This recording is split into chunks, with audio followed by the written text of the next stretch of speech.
एकादशी अनि शिवालय मन्दिरमा भजन कीर्तनको लागि उपस्थित भएका छौं।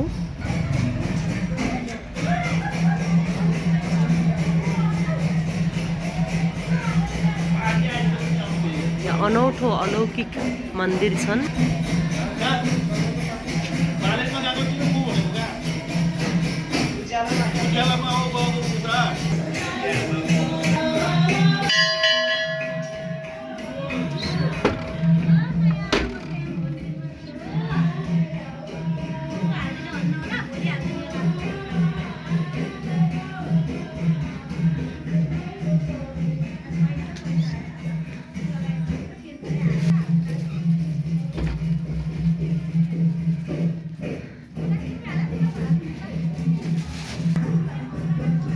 शिवलिङ्ग छन्।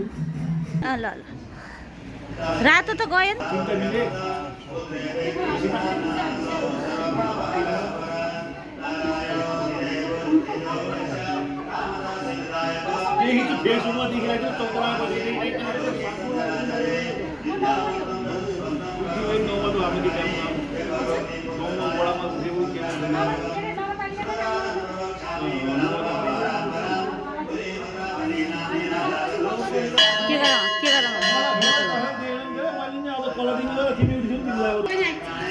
ए हाम्रो दिदीहरू पनि आउनु भएको रहेछ उतातिर।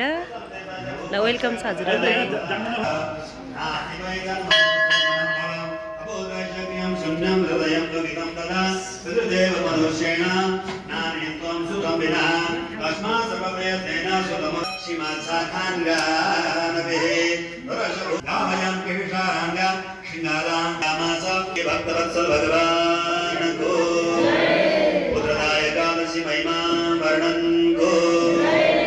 आजको आनन्दको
समय हामी लिँदैनौँ। एक घण्टा अब पनि केही समय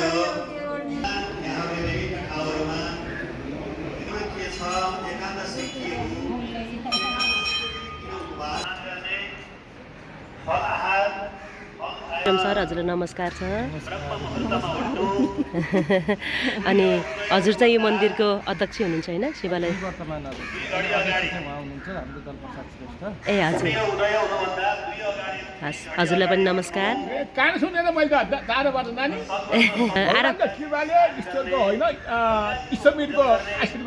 हजुर अझसम्म सन्चै छु। हस् थ्याङ्क यू। मन्दिर छ नि हामीले देखाइरहेको यो मन्दिर चाहिँ कति 100 वर्ष पुरानो भन्ने छ अरे हाम्रो उसमा इतिहासमा 400 वर्ष पुरानो होइन। यो कसरी अडिरहेछ? हामी सबैजना भक्तजनहरू छक्क पर्नुहुन्छ। यो मन्दिर चाहिँ कसरी अडिएको जस्तो लाग्छ? हजुर यहाँ यसको मूर्ति पनि छ अगाडि त्यहाँ हजुरले देख्न सक्नुहुन्छ। हजुर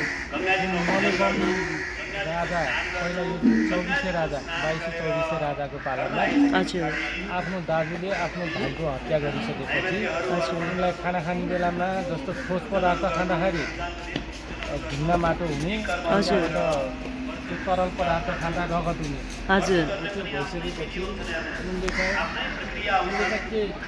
चाहिँ पण्डितहरूसँग सल्लाह गरे यो मोर्चाबाट मुक्त हुने कसरी मुक्त गर्न सक्छु भनेर भन्दाखेरि हामीले तब खबर गर्छौँ भनेर भने सबै पण्डितहरूले। हजुर केही राति सपनामा त्यो भाइले आएर के भन्यो भनेपछि मलाई बिना अपराध तपाईँलाई हत्या गर्नुभयो, यही एकादशीकै दिनमा हो हत्या गरेको।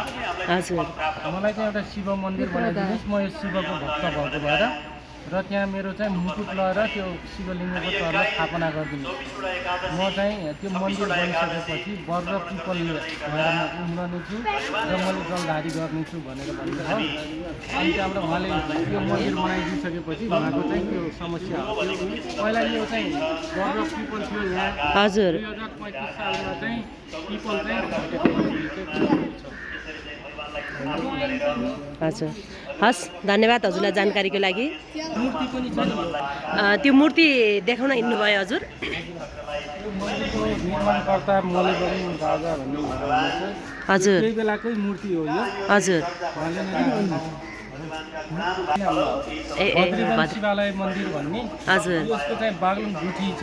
हजुर गुठी संस्थामा चाहिँ दर्ता पनि भद्रीवन शिवालय भनेर थियो। यहाँ दर्ता गर्ने बेलामा बेनी शिवालय मन्दिर यतापट्टिको चाहिँ विश्वकर्मा जुन हालको महारानी देवी हजुर पुरीला खर्कमा हुनुहुन्छ नि, हजुर हजुर जस्तो उहाँको हत्या भइसकेपछि हजुर उहाँले खोज्दै आउने क्रममा उहाँले कुरीला खर्का आइसकेपछि आफ्नो पतिको हत्या भएको थाहा पाएपछि उहाँ अल्पिएर पछि चाहिँ उहाँलाई चाहिँ पछि उहाँलाई पुर्नु थाल्यो। हजुर हस् हजुरले एकदम धन्यवाद है, एकदम राम्रो जानकारी दिनुभयो।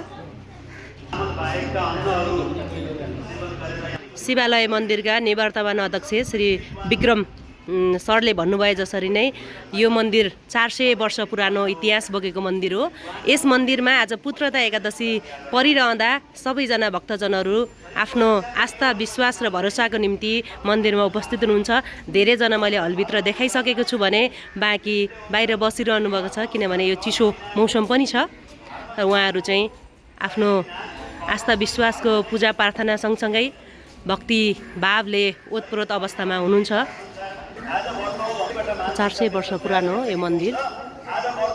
ठ्याक्कै पिपल र बर थिए पहिला, अहिले चाहिँ बर मात्रै हुनुहुन्छ र माथि झ्याङ्गिनु भएको छ। गणेशको मन्दिर स्थापित छन्। चिया दिँदै हुनुहुन्छ उहाँले, मलाई पनि चिया राखिदिनु भएको छ।